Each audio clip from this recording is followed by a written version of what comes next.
income is just not where it needs to be, because a lot of things are moving into town and prices are going up and people's income is not going up.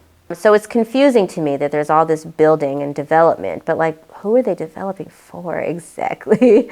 You realize you're building these big, beautiful homes for people with families. Yet I still, like I said, I have to drive. If I need something like shoes or clothes for my kid, I'm not getting it here in Pittsburgh.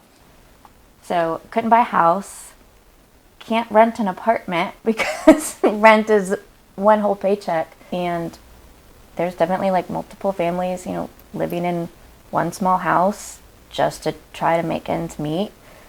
And it's just not the best situation, especially when you've already got, you know, poverty and then just mental health issues with children and with their parents. And I think, you know, one thing could be relieved if that family could have their own space, their own apartment, if their kids could have their own rooms and they're not having 4 or 5 or 6 kids having to share a room. Yeah, I think it really affects kids. I see economic progress happening in the county at a very fast pace with some of the mega site deals. And I think that change is healthy. I think it scares folks. Change is necessary, but in a way, I think that there's some uncertainty around that. How does it impact housing? How are the jobs going to be accessed? Who's going to be able to access those jobs? What's the environmental impact? What impact does it have to infrastructure?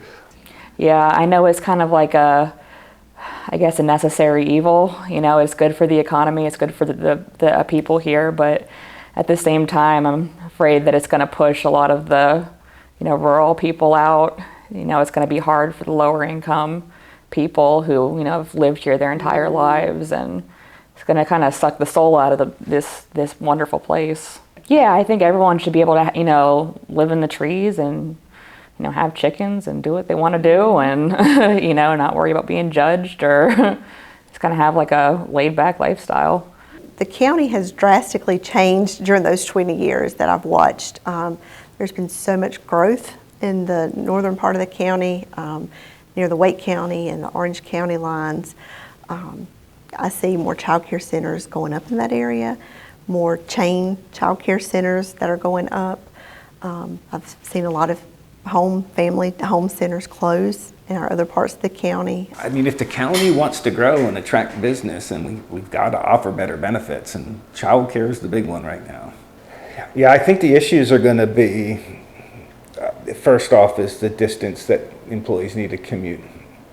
I've seen where all the buildings are going to go and the locations, and unfortunately, they're far away from where that labor pool is going to be.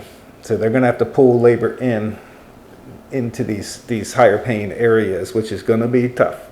And then that makes the childcare even a bigger question, because now you're putting that distance in between you and your child, which that's not going to go good either. I think growth is great, but I think we need to stop and think, who's going to take care of those kids?